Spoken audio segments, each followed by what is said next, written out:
hit that record button now. So then for those who could not make it today, they'll have that resource available to them. But by being here today, we have some unique content that we're going to send to only you all after this that should help as well in the world of recruitment and retention. Just a couple housekeeping things. You'll get a couple polls throughout the call today. So keep an eye on your screen. We're going to ask you some questions via the polling feature. In fact, I will send you one now. As this information comes in, we will have it shared with you. It's interesting just in numbers to see what are we all experiencing. So keep an eye on your screen. These will come through as we continue on in the meeting. Just send out that first one. And then the other thing is also keep an eye on your chat. I'm going to ask the group throughout via chat, what are some questions that are on your mind? Like Lori said, we're going to take some time at the end and make sure that we can get to those. We probably won't be able to get to them all, but it gives us great information to begin to put out in future content, future emails, even future webinars as well. So keep an eye on the chat, keep an eye on polls. We're going to take this opportunity to cover as much as we can. So kind of strap in, get your coffee, because we got a lot to get through. And we're just thankful that you just gave us some time this afternoon. So Lori, I'll hand it back to you. Okay, good. Let me just share my screen and we will get started.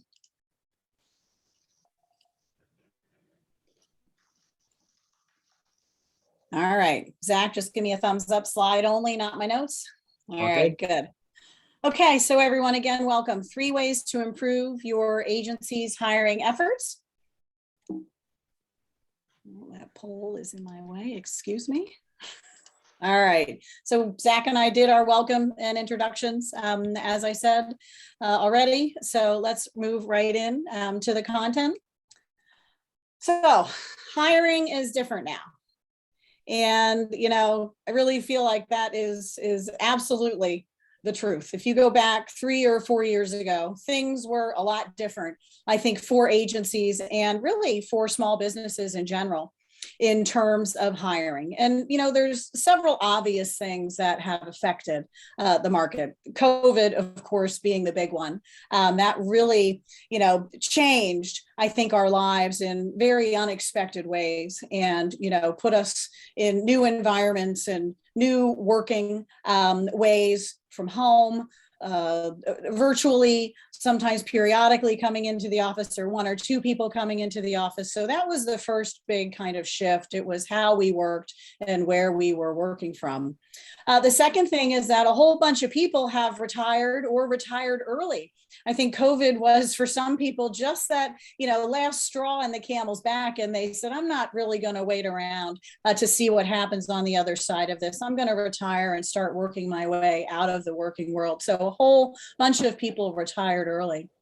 Another thing is a lot of people are self-employed now. You know, when COVID hit, a lot of people lost jobs, or they lost their ability to really work as many hours as they did. So, you know, you got to support yourself. You got to go, you know, on your own. So many people are self-employed and they are enjoying, I think, that freedom and that autonomy that comes with that. So more opportunity for project and contract work, freelancing, especially in our industry. I mean, all you have to do is go on Fiverr.com and really see how, I don't want to say easy, but, you know, how the world kind of facilitates this now. So if you want to make some extra money on the side or want to support yourself, there are lots of tools and platforms out there that allow you to do that. So all of these things together over the last few years have really made this candidates market.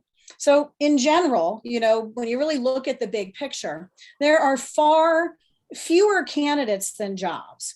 And an end of Q1 study, and I'm sure that this will be done again at the end of Q2, but we all watch the news and hear the news. There are 5 million more job openings than candidates. I mean, that's a significant number if you think about it. Unemployment is at its lowest that it's been in a long time. And professional and business services has 2.1 million of those jobs open.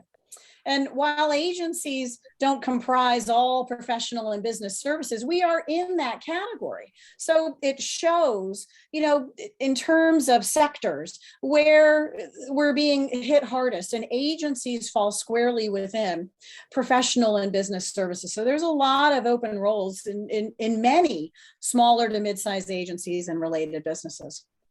So candidates, because of this, really have more control of the narrative in terms of what they want, where they want, how they want, you name it. They're really coming at us versus us coming at them. And I think we need to understand how to control that narrative in order to more effectively find and fill the open roles that we have. There is a lot less loyalty these days. And I think this is important because, we're talking to a lot of agencies who hire people, and 3 months later, they're gone because someone offered them more money or offered them the ability to work remotely. So we have to keep that in mind as we are making offers to people. It takes a lot to hire and train and get people up to speed, and only to have them leave a few months later is disconcerting. People want more compensation, they want flexibility, they want all kinds of interesting and unique benefits and perks, and fewer people really want to work the traditional way. And these are the things that people, candidates are saying when they're getting in front of employers and people who are interviewing them. And back to the more benefits and flexibility, another study that I read while we were putting this together is 87% of professionals age 25 to 35. And that's really kind of the sweet spot for smaller to mid-sized agencies, in many cases for hiring. 87% of them who made a counteroffer to someone that was interviewing them got some or most of what they wanted. So they're pushing the envelope, and they are really looking, to achieve as high a salary and benefits and flexibility package as they can. So Zach was mentioning before we began the presentation that we do these peer groups, and we were on one yesterday, and they were talking about some of their recent recruiting experiences. And it's interesting, one gentleman interviewed 18 employees for a project manager role. They called 8 back. Only 2 of those 8 responded. So the other 6 went someplace else. And in the end, they hired a previous candidate that had come to them several years earlier for another role. So all of that work only to hire someone previously. And then, as we said, these benefits and flexibility, they're asking for everything from, can I bring my dog to work because I don't want to leave it alone during the day? Or will you pay for a nanny to come and watch my child while I'm working from home? These are a couple things that people said to us yesterday. And Zach, I don't know if you remember any of the others, but it's just very interesting to see the broad range of things that candidates are asking for. Definitely. All right, so let's talk a little bit. Yeah, go ahead, Zach. Sorry. But to say, and that's the interesting thing about all of this is that there's the rule book that we once had 2-3 years ago has changed dramatically. Not only is it a competitive opportunity for the employee, and the ball is very much in their court and in their favor. The other interesting thing is that this is also making agency competitors much more of a threat in the industry for those that are getting ahead of hiring, that are kind of maybe hiring more nationally or even internationally. It's allowing them to expand faster and faster. For the small and mid-sized agency, it's really squeezing them on both ways. Yeah, very true. Very true. Okay.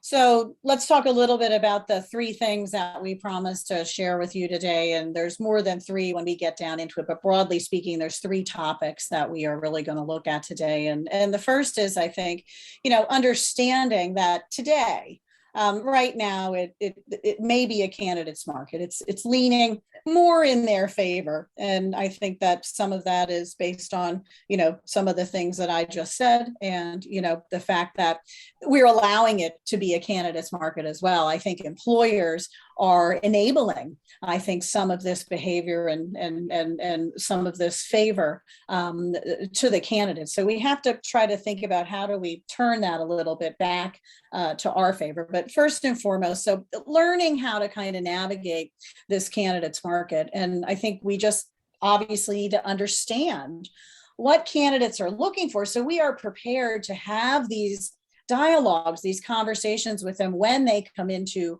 our office or do a Zoom interview, whatever the case may be. So understanding more about today's employee and what motivates them. Several studies that I reviewed with Zach while we were putting this together really show that the top 3 things they are looking for is competitive salaries, no doubt, flexibility, coming and going as I need to, and then working from home are really the top 3 motivators right now. And I think other perks and benefits are also important, but in the study, when they ranked them, these were the 3 that really came to the surface. And this was of a study of candidates who were actively looking for jobs. And I think that, you know, these 3 things are overtaking more traditional perks like bonuses and extra PTO. They're willing to forego some of that to, you know, be able to work from home or be able to have a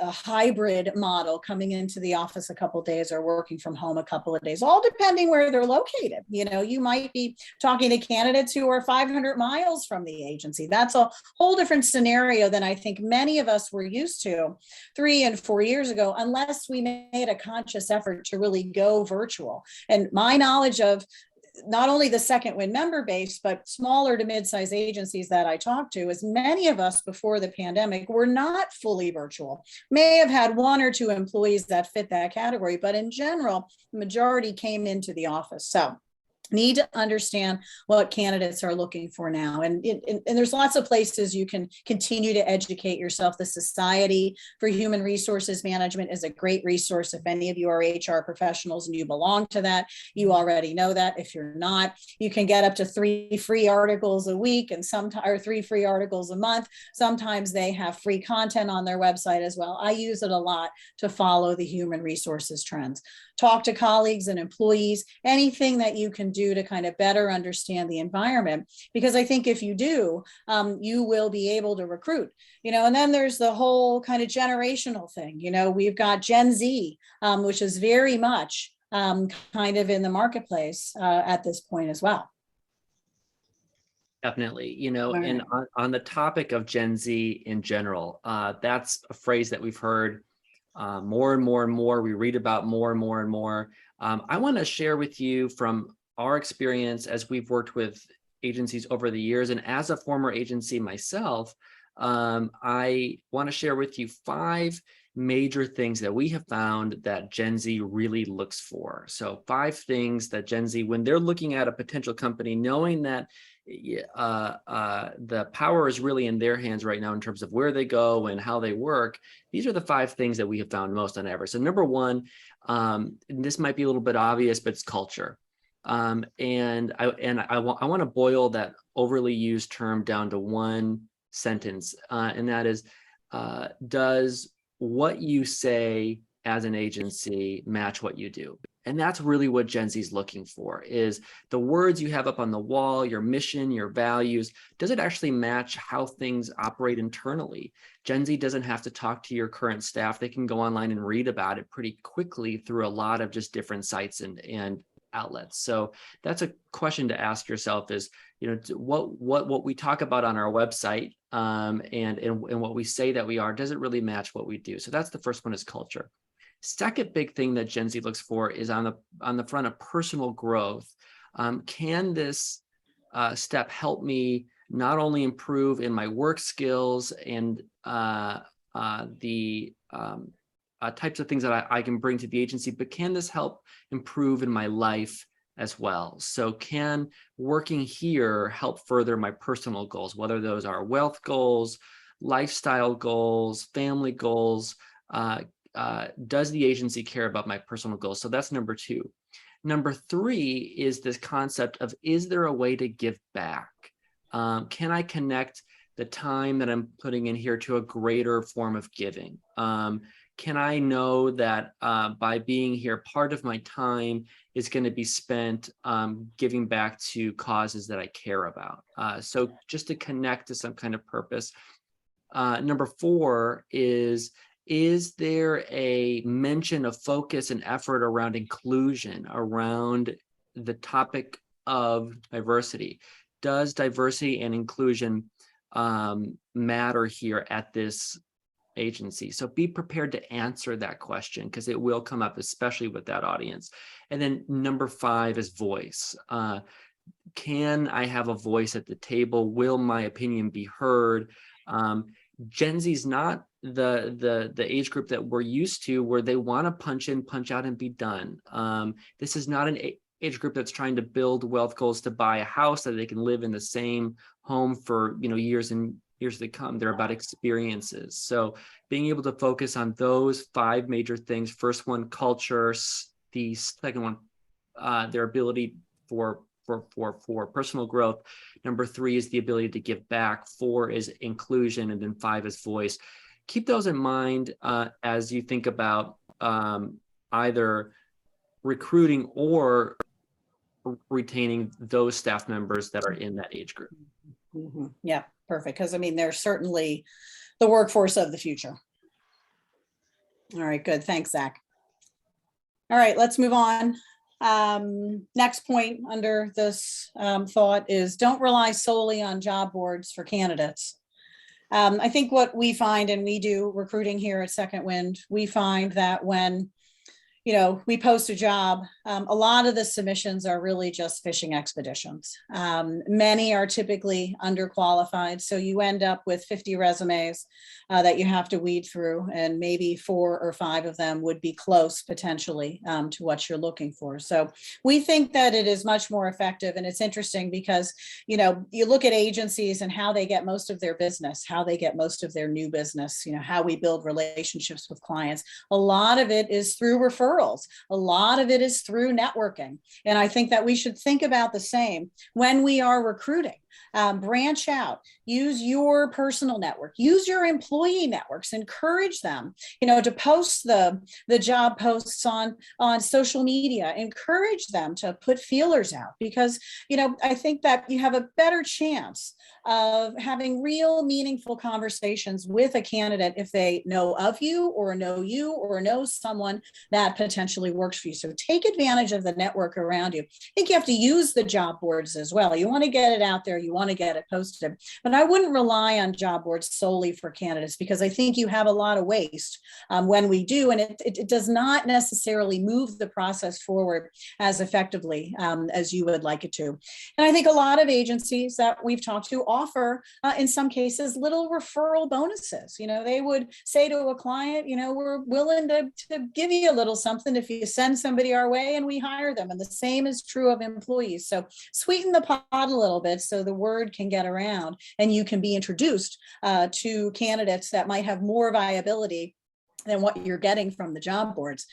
And I think the same is true for previous candidates that you've interviewed. There has definitely been a lot of churn, I think, in the past few years in roles, and someone who you passed on 3 years later or 3 years ago might be available 3 years later. And they may have more experience now. They may be a better fit for a role you're looking for now. Keep those resumes, keep those things handy, those contacts handy, because circling back to them, they are, again, already familiar with you, and they may be more willing to come in and, have a conversation with you. Create a career page on your website as well with all the details. I think it's wonderful when you can go to a company's website and really see the effort that they're putting into hiring and building their teams and building their staff. Put all of the details there of the roles that are available, of agency mission, agency culture, etc. And then even if you don't have roles open, offer to accept resumes anyway. Allow people to upload their profile, allow people to upload their resume, because you might not need someone today, but you might need someone in a couple of weeks. And there you've got some resumes already that people have uploaded. And then there's the social media strategy and content strategy. And I'm going to defer to my colleague here, Zach, to talk a little bit about that in terms of, how we find candidates.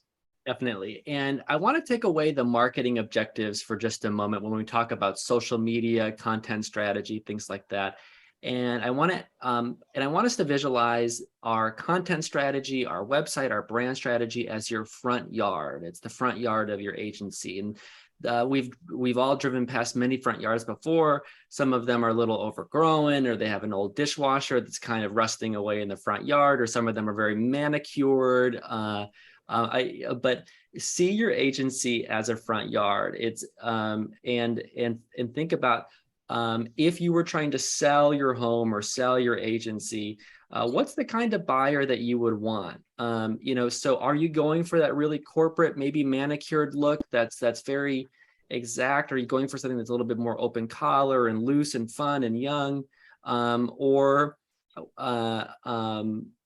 What kind of appeal are you looking for? So first of all, make sure that you can kind of jot down a couple notes in terms of what does the front yard of your agency look like.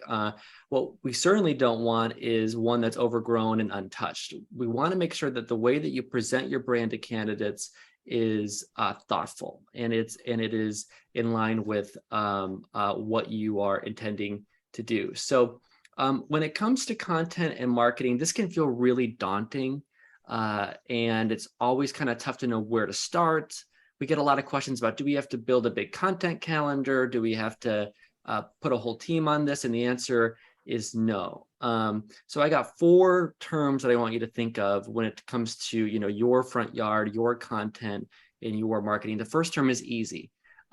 Make it easy for yourself to post a quick picture of what's going on in the agency, whether it's a Zoom call, in office, an idea, but don't put the pressure on yourself that everything has to be edited and it's got to run through copy teams. Make it easy on yourself. Number 2 is small. Start small, and with a goal of I'm gonna post something about our team, our culture, our environment every week or even every month. But set the bar low and allow yourself to kind of build some consistency there. What we don't want is to go to your LinkedIn business page and see that your last post was from 2009.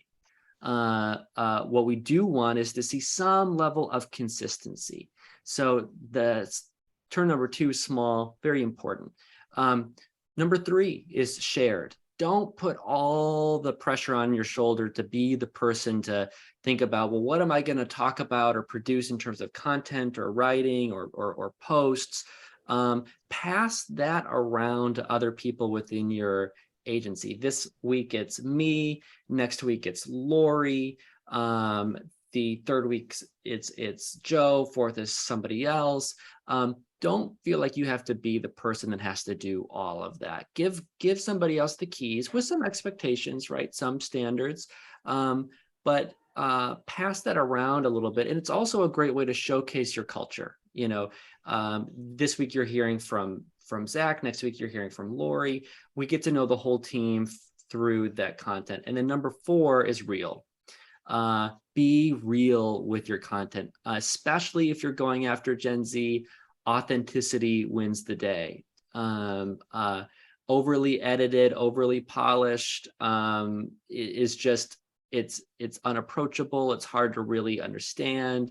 I would rather see a unedited, sometimes even unflattering picture of the team doing a afternoon with pizza and beer, opposed to a stock image of 2 people, at a desk talking about, whatever they talk about. So the more authentic, the more real, the better. That people can really get to know who you are. They can see your front yard. So the 4 terms are: make it easy, start small, share that with other people in the agency, and most importantly, be real, be authentic. But that said, I'm going to pass it back to Lori, who's going to talk a little bit about how to kind of fine tune specifically what we're looking for in those roles.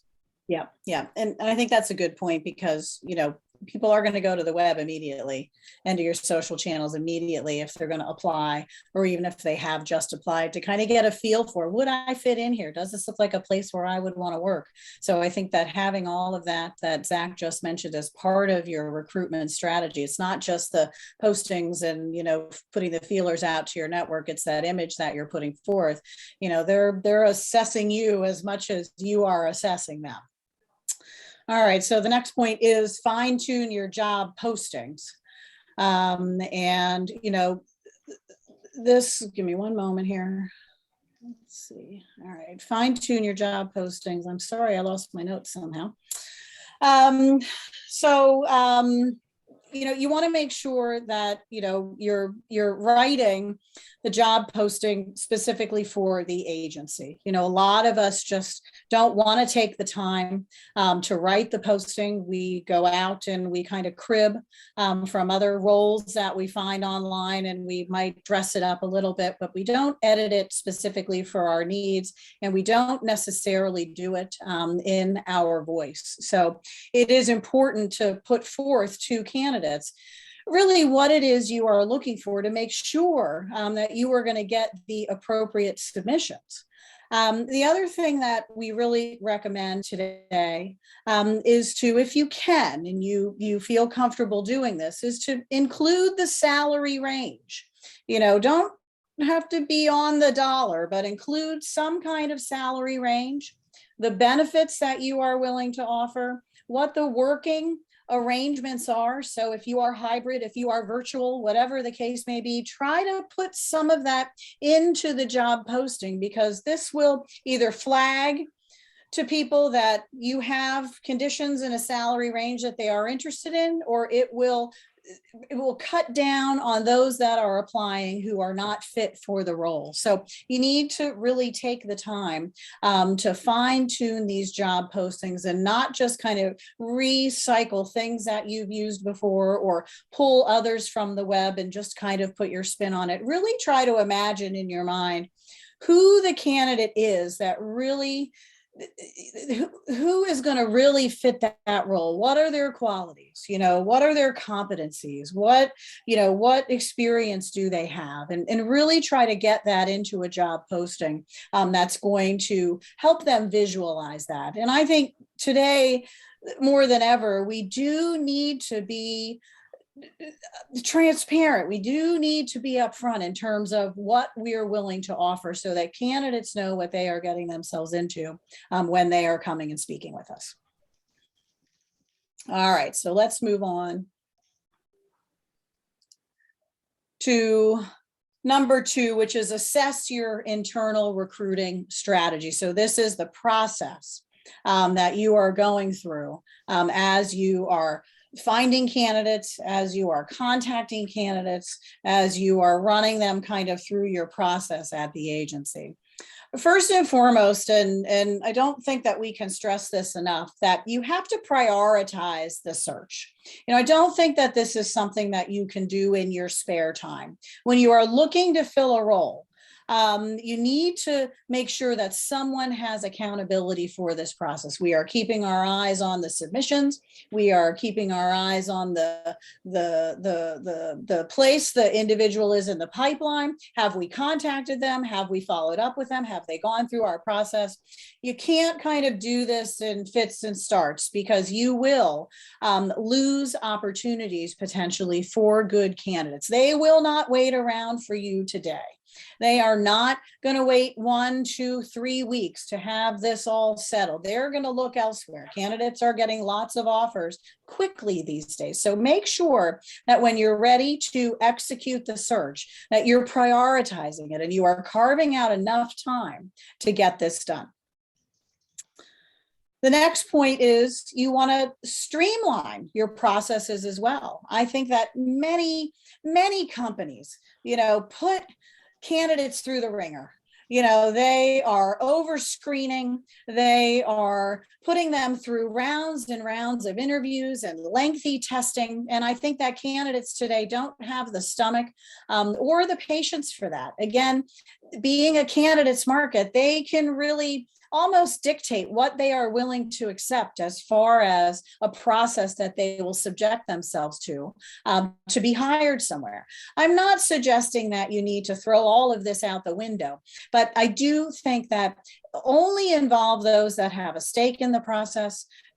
For sure, the immediate superior, the immediate manager needs to be involved in that process, and maybe somebody else from the department, or maybe the principal. You have to decide what makes most sense, but don't sit them through 5, 6 rounds of interviews and the Wonderlic and the Myers-Briggs and the DISC test and you name it. If you use personality tests, fine, but stick to one. Don't send them through a whole battery of tests. I really think that candidates will grow weary of the fact that they've met with you and then they're coming back for another interview and, oh, we've got to test you and we're going to give you a sample assignment and we'd like you to submit that as well. I think those days of over screening and these really clunky processes are gone, at least for now, until the tide turns.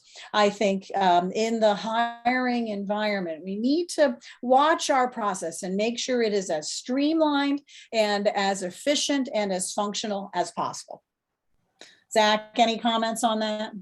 Not a comment, but I am going to launch a quick poll, and it's about salaries, which I know we're about to get into even more detail on. So take a second here. Just check out the poll that I just launched. I shared the results in the chat from the first one. So take a peek at this poll. I was tempted to add a fifth option that said even higher than 25%, but I thought those people probably just need a drink and don't need to Right. So I thought I'll just cap it at 25 for now. But so take a moment.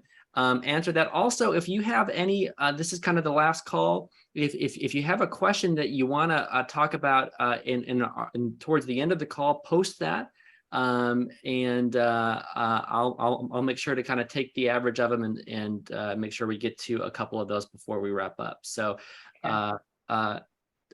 thanks everybody for hopping into the poll. It's got about 10 seconds left. So if you haven't taken it yet, quickly take it, and then we'll share the results. Lori, I'll turn it back to you.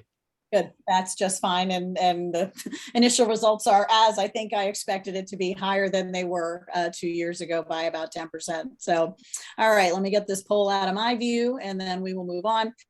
So the other part of this is you're going through the process prior to even getting in front of candidates. I think you need to understand what you are willing to offer for specific roles. I think a lot of us find ourselves in a position when we're talking to candidates, that we do not necessarily have everything outlined. And we're sometimes allowing ourselves to be led by what the candidate is looking for or what the candidate wants. And we're willing to, kind of listen to that and potentially, build our offer around that. I think it is much better for the agency to understand ahead of time what you are willing to offer for the role. You want to be prepared and you need to really think about, for the roles that you're hiring, how this package fits in with the rest of the agency and the employees. I mean, 65% is what I saw before I closed the poll. Salaries are at least 10% higher than they were a couple of years ago. And that may be for existing employees or for new hires. But you really have to be careful about how high you set that bar as you are bringing people on. So try to outline and understand what you're willing to offer before you get people in the door. And I think a way to do this, and many agencies have queried Zach and I about doing this, but many actually don't do it. And that is to create a salary standard by role, and then to outline the growth track for each position within the agency. So you're not kind of negotiating ad hoc as you're talking with candidates, but you have a set premise that you can refer to, and you can use this as leverage as you're having conversations with people. So, I mean, I understand that salary oftentimes commences with experience, but it's very rare that you're going to find an AE who is going to demand $125,000 or command rather $125,000 in salary based on their experience, there is typically appropriate ranges for each role within our space of smaller to mid-sized agencies. And that may vary by market size, or that may vary by, the expertise that you have, but they are falling somewhere within a high and a low typically. And you should try to create that within your agency. And in addition to the salary, show how each role advances. So as an example, someone might come in as an account coordinator, making a specific salary. The idea is in 2 years, they would move up to account executive, and then they would get a bump at that point and more responsibility. And then maybe in 5 years, they would move up to account supervisor. Now, the path is going to be different for each role and each agency. But I think by creating this framework to give you a basis to have these conversations with candidates just leaves much less up to chance. And it actually helps you eliminate candidates that can't kind of see that vision. And this goes back to one of the things that Zach said in terms of that growth, that professional growth, and being able to see, I think, the path that they could be on. If they were to take this role. And maybe the salary isn't where they want it today, but if they work hard and achieve and succeed, they can get to that next level within a relatively short period of time. This is a great benefit to agencies to create a scheme like this within the agency to say, here's our roles, here's the growth path for each role, and here is the salary range that we are willing to offer, which will commence with experience. And Zach, I know you had a couple comments on the growth paths as well. Yeah, just very briefly on that. And this is actually going to answer one of the questions that came up in the chat. And that is, how do we construct that growth path, not only for our existing team, but future team too? And then I want to go back to this notion of simplicity. Oftentimes it's easy that we kind of get paralyzed in this. I got to create a process, a structure, a rollout, a PowerPoint. It's going to take us 2 quarters to do that. Try your hardest to not get stuck in that, because you're essentially losing time, and then you might be losing really valuable people.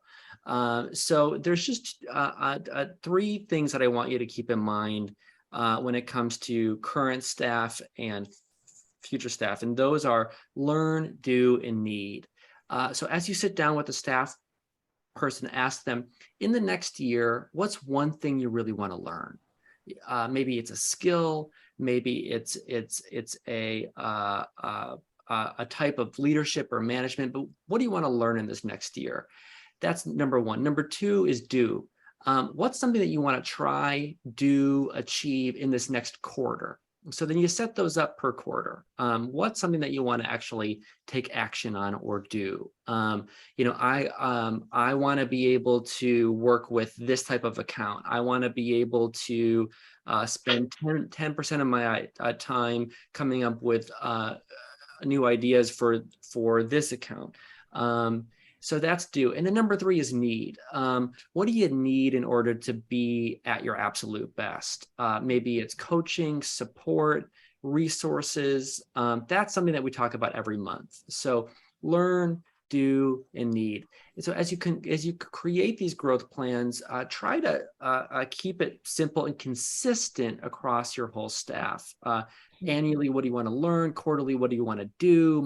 Monthly, what do you need? And then the only other thing you have to do is just consistently meet with your staff, or have a leader consistently meet with your staff. I suggest little half-hour one-on-ones every other week or every week if possible, just to cover those 3 topics. How's your learning going?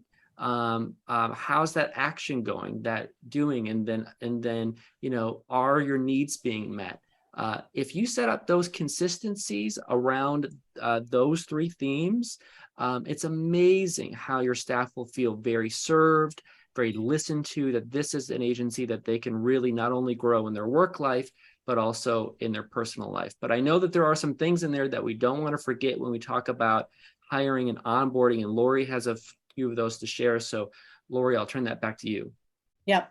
And I think what Zach just said really speaks to that loyalty issue. The more you can show employees and candidates what their path will be, the more loyalty I think that you can gain. If they enter into a role and don't really know what the future may hold, it's more difficult for them to visualize themselves there for the longer term. So, the additional things not to forget are, just the window dressing really on, I think, the offer, which is PTO, other benefits that you offer, the working arrangements, and then any kind of unique perks that you may have in terms of, are we hybrid, or we get to take every Friday off in summer, whatever the case may be.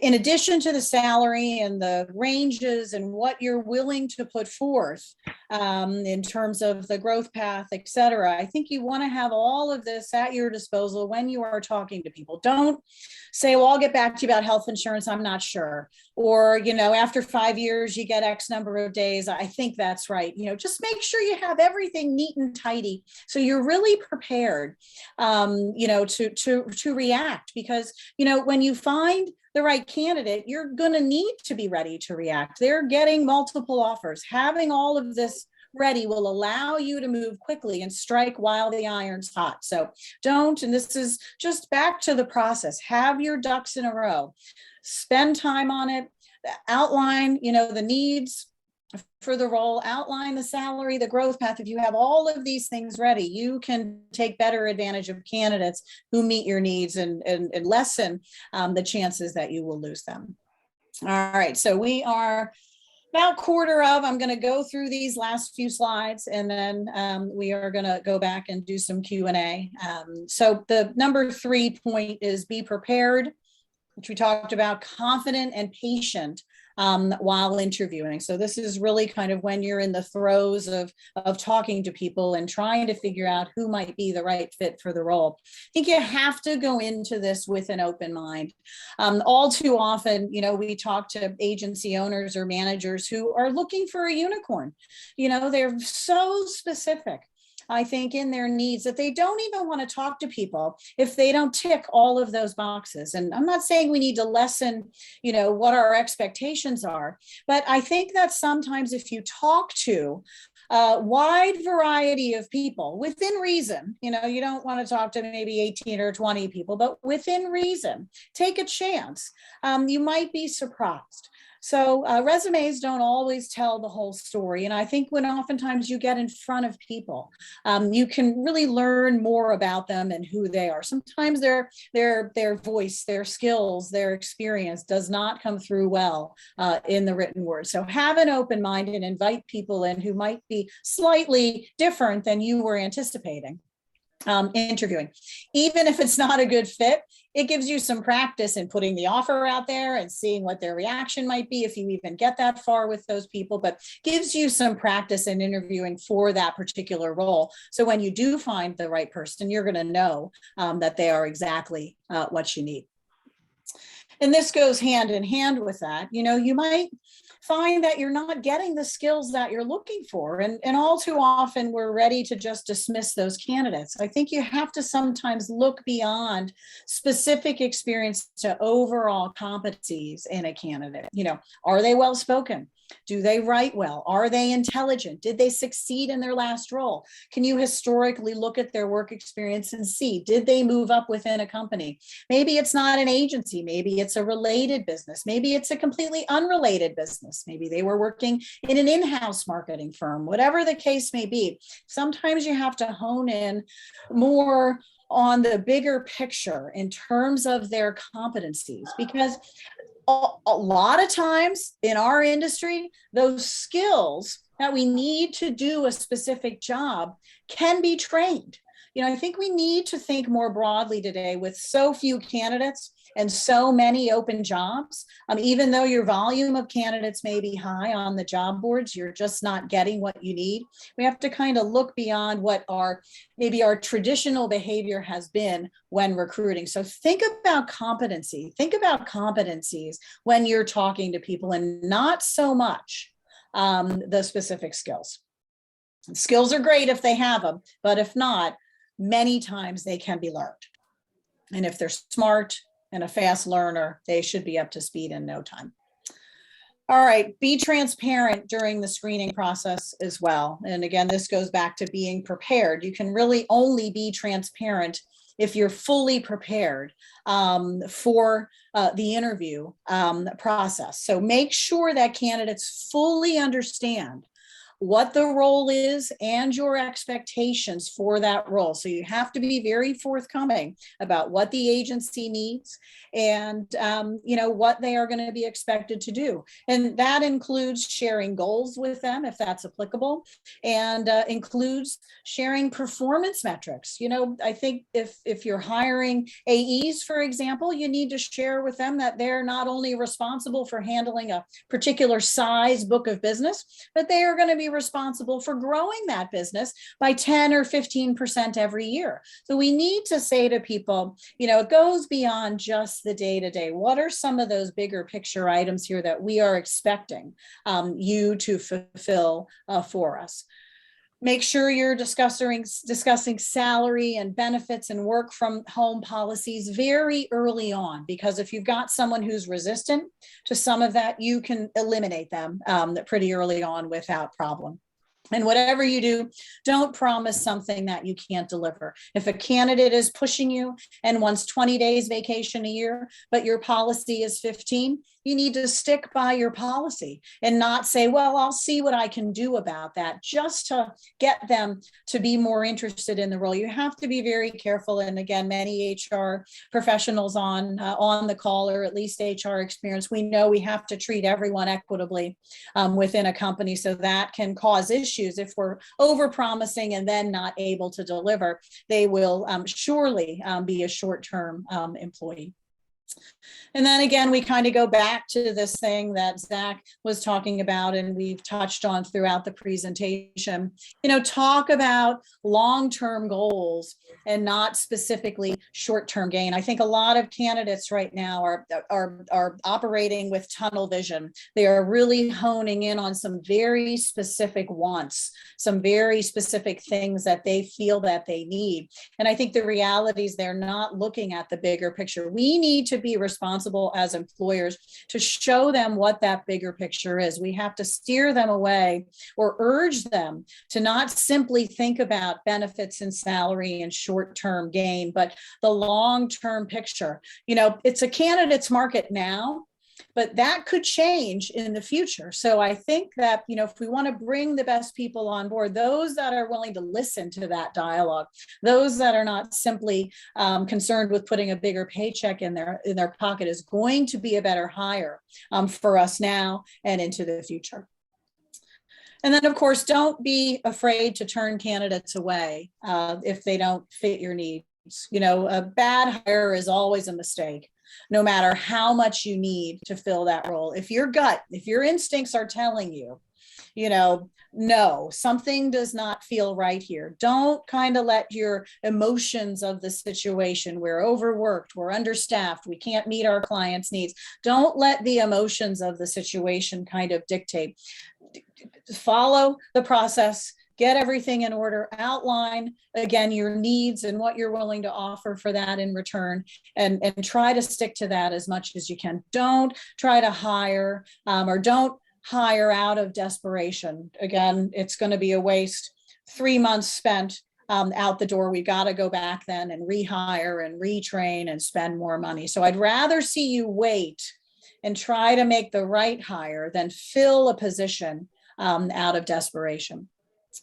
And then my last point really in this section, or our last point in this section, is, don't forget about your existing team. Sometimes we look at our teams and we kind of have people slotted into their roles, and we don't necessarily look beyond what they are doing today. We think that their skill set is a good fit for what they're doing, but they may actually have skills that translate to other roles that we need to fill, the more important roles, more urgent roles, I should say, not more important, but more urgent needs. You may be able to fill that role with somebody internally and then rehire for the role that they are leaving. So don't be afraid to look internally and potentially move employees around to meet those specific needs. And obviously what's great about that is they're already integrated into your agency.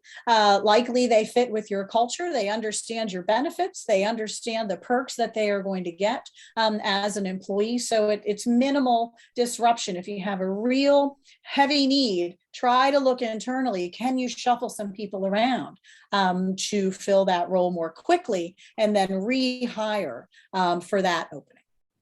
All right, just a few very quick conclusion slides, and then we're going to go on to our Q&A. So just to kind of recap what we talked about here today, it's a wild world out there right now. You know, for Cat Stevens lovers, there we go.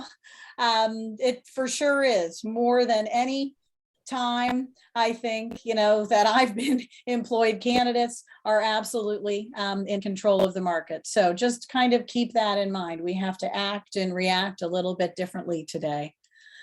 Take a step back and assess your process, assess your needs. Try to get all of that in order before you actually begin the recruitment process. So evaluate, take the time to do that versus just kind of shooting from the hip because we have an open position. Be serious about the process. So don't start it and stop it and start it and stop it. Really be accountable, really be dedicated to filling that role once you begin. Candidates are so scarce these days. We don't want to lose opportunities. Don't hire out of desperation. I think I already said that. We know that that will likely end badly because we're not really thinking clearly. We are just looking to fill a need as quickly as possible. And when the right person does come along, act as quickly as you can to fill that role so that you don't lose the opportunities. As I said, candidates are getting myriad offers very quickly, one after the next, in fact. So act quickly when the right person comes along. And if you lay the groundwork ahead of time, you should have no problem giving them an offer almost immediately if they tick those boxes that you're looking for. So thank you for listening to that presentation. My contact information and Zach's contact information are there for you. You can reach out to us, you know, at any time if you'd like to talk further. Let me unshare the presentation and then we're going to go back and we're going to do some Q&A. That's right. And thank you everybody for participating in polls. I've been sharing the results via email. I'll continue to share those as well via the chat. But Lori, I got a question here for you that did come up a couple times, and I was talking about, you know, kind of in this rushed environment, two things. You know, what's the standard now on how many rounds of interviews we should be doing? And then additionally, how many people should we have in the room? You know, there used to be kind of a standard on that, but now with speed and then, you know, kind of stretched resources, how many rounds should we be doing of interviews? And then, you know, how many people should really be in the room for these? Yeah. And I can share my thoughts, and I'd like anyone else on the call to share their thoughts as well. I think obviously the higher the position, you know, if we're hiring an ECD, we are likely going to put them through a more intensive process than if we are hiring a more entry-level position, whatever that might be. So I don't know that there should be a standard. Some of it is going to be dictated by the role, but I think we do need to minimize superfluous interviews and rounds of interviews. If you notice that the candidate is getting fatigued, that would probably be a sign to you to try to, you know, do as much as you can to really streamline the process. I do think having a couple of people in the room at one time is a way to streamline that as well, as long as the interviewers kind of know who is going to have the podium, so to speak, and the other one is really there to kind of listen and take notes and maybe interject as appropriate. But you know, that could be an efficient way to have more than one person kind of have eyes on a candidate before we hire them. So can't say that there is a standard in my mind, though, because speed is of the essence these days. You know, candidates are fewer. We want to try to minimize, I think, the recruiting process as much as possible without sacrificing, obviously, the steps that we need to take to really get to know a candidate. So does anyone else on the call have any comments on that? Have you modified your processes, or would you like to share how you go through your interview processes?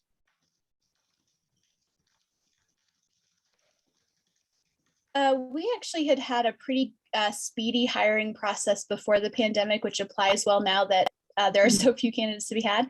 But we did an initial phone interview screener that's 15, 20 minutes with all of the possible candidates. And that quickly rules out, more than half typically. And then if they seem like a really good fit on the phone interview, I'll actually schedule the next kind of more in-depth interview on the call within the next few days and already have my calendars available for those people who are going to be in that interview with me. Sometimes we'll invite more of the leadership team on that next interview, or sometimes we'll do a third interview, just depending on the position and the timing. But we try to keep it to just those three. Then we have phone, in-depth interview, and possibly one other follow-up interview where we're talking a little bit more specifics about benefits and those types of questions for more of the leadership team. Yeah, that seems very reasonable to me. And I like that idea of an initial Zoom or an initial phone screen. Of course, you're probably calling the candidates initially and then even weeding down your initial submissions to a smaller group there. But I think that is a great way to begin the process. It's not always practical to bring everybody in or have an in-person interview. So I like that strategy. So maximum 3 is what you're saying, and sometimes it doesn't even get to 3. Right. Okay, good. I like that. Anybody else want to share on that? Your process? All right, Zach, what do we have in terms of our next question? So lots of buzz around personality testing. You mentioned not to run people through the gauntlet of DISC and Myers-Briggs and favorite colors or whatever. There are many to use. Some of us find them valuable, some of us not. So the question is, from Lauren shared that they've been advised to not use personality tests during the interview phases. What's your take on this? And then curious of the group, what's everybody else doing when it comes to personality tests? I'll probably pop out a quick poll of a yay or nay on those, but Lori, would love to hear from you and others. Yeah, I think if you are using the personality tests for a purpose, I wouldn't just implement personality tests for the sake of personality testing. I think if you subscribe to that theory and you have put the rest of your team through personality testing or team testing, there's lots of options when it comes to those services. You would probably want to do it for candidates if you are really using it and gathering meaningful information from it. But I wouldn't do it just for the sake of doing it, because really it's going to put the candidate through an exercise that's not going to reveal much to you. It'll show you the results, but you may not really be implementing them or utilizing them as far as finding the best fit or determining, where this person may be in the agency or what supervisor they may work best with, however you are utilizing that data. So I wouldn't test just for testing's sake. If you're doing it and you're using it for a purpose, I think that's perfectly fine. So I see Zach's poll up here in terms of how many are using personality tests. Would anyone on the call like to talk in favor or against personality testing, or an agency who's really using it to their benefit when hiring? We use it, and what it does, we generally will do it sort of before we get into maybe the second interview. And it a lot of times will help us identify things we need to ask questions about. Got it. So it's not a be all and end all, but it might help us dig a little bit deeper into certain things that may be a concern. Yeah. Okay. And Susan, in terms of candidates' response, for those who maybe don't use the DISC or the Myers-Briggs or whatever, the candidates typically pretty open to taking those tests? Yeah, they have no problem with it. Okay. And we've done our whole staff. So, we also have something sort of to gauge, that this personality sort of matches this other person. Yes. Okay. Other comments on that? Somebody posted 16 personalities that they use. Yes. Place, I'm being careful. Whoever posted about that, could you just give a quick, why you like that so much? So it was me. Yeah, Jen, go ahead. I'm here. So it was me. So I have been with multiple organizations, not just agencies, where we did Myers-Briggs or the DISC, all the different things. And I felt like with us, we're a very uncorporate kind of agent. I know most agencies are, but I didn't feel like any of those made sense for us, and they were almost like too analytical and too stuffy for us.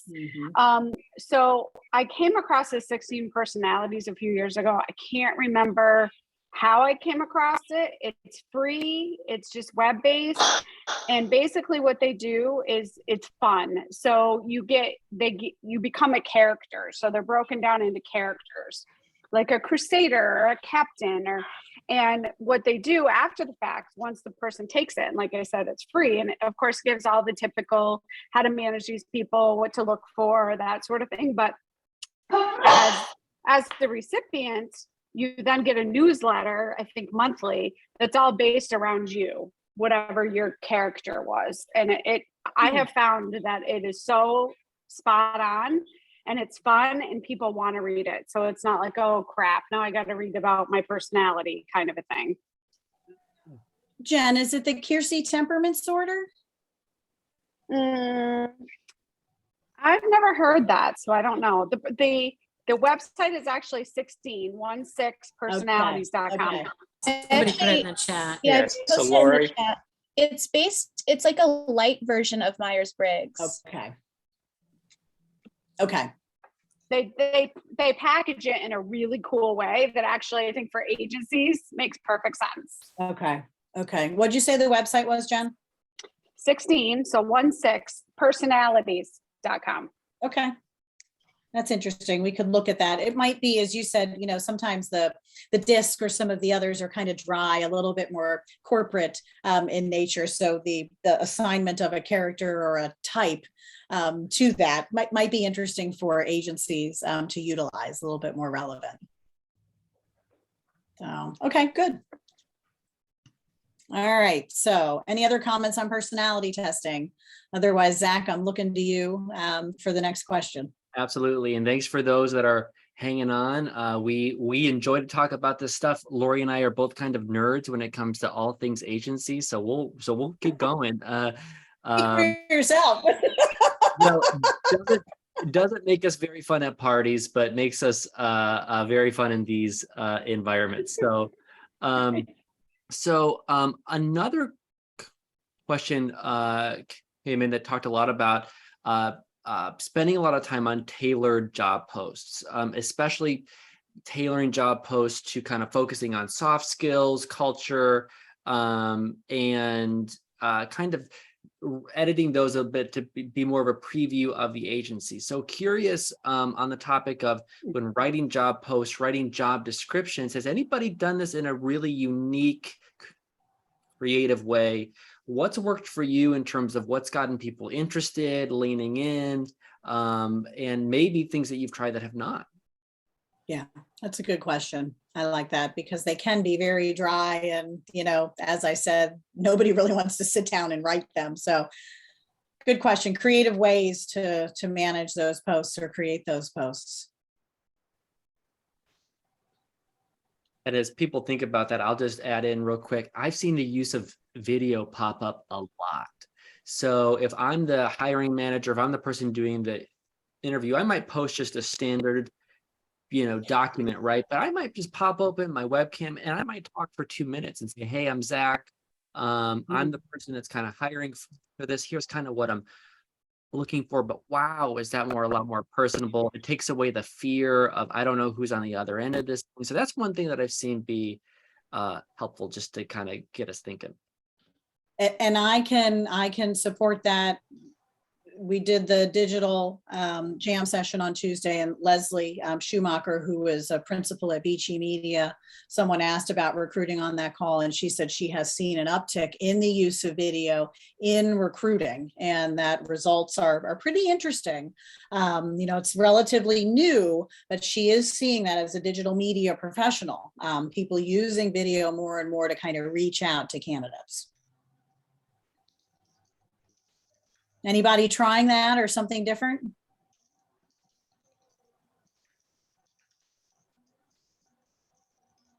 All right. Yeah, Stephanie. We had a lot of success. We revamped our job descriptions a few years ago to really focus on our company culture and what we're trying to achieve, and kind of leading with a lot of our mission so that the people who are interested in the job are more attracted to what we're all about and, you know, what they would come to expect. And then kind of give a pretty lightweight version of what the actual job description would be when we're posting.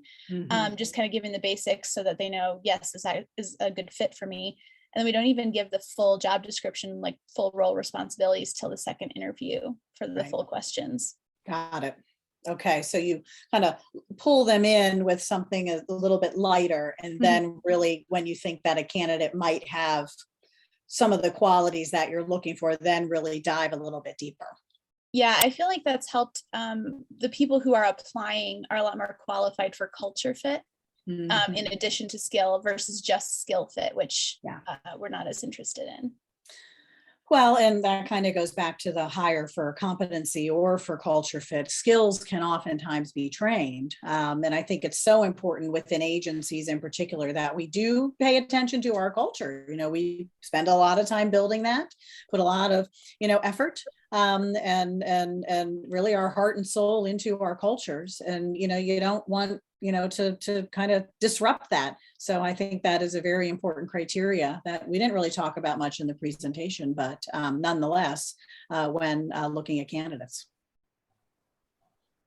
All right, I think maybe we have time for just one more. I know we ran over by a few minutes, but Zach, any other questions, or anyone want to just bring a question to the table that we haven't addressed? I know there's some in chat we just didn't get to. Anyone have something on their mind they'd like to ask?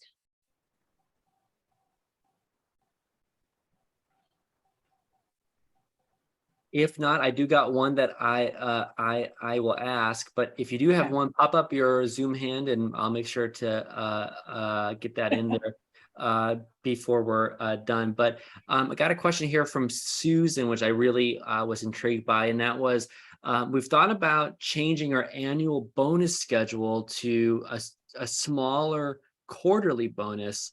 Do you think that there is an advantage to one schedule versus the other? So curious on what other people are doing in terms of bonus schedules. If you've changed it from, maybe being a larger lump sum at the end of the year to kind of spreading it out so you kind of get that consistent momentum. Anybody have any thoughts on that, on what they're doing? Michael? Yeah, so I was going to say, I actually messaged her privately, but we do the quarterlies and they build. So, Q1, it's based on reaching AGI goals as an agency. So everybody from reception to a graphic designer to account, everybody either makes it or doesn't, and they build. So Q1, just for numbers sake, we'll say Q1, everybody gets 1,000, Q2, they get 2, Q3, 3, 4 for 4. But if you miss a quarter, you basically lost your ability to get that last one. So if you make Q1, Q2, not Q3, your Q4 is actually what the Q3 bonus is. And it helps with budgeting too, because we actually include that in our monthly numbers so that it's already budgeted for. So we, if we've made it, it's no different than any other operating expense to pay it out. So, that's how we're doing it. And we still have done a cash bonus at the end of the year. It's just much smaller. And you've hired post-pandemic. Yeah. Yeah. So, Yeah. in terms of the newer employees, did you find that that was something that was enticing to them? This kind of, as Zach said, kind of not waiting for a whole year to get some of that reward.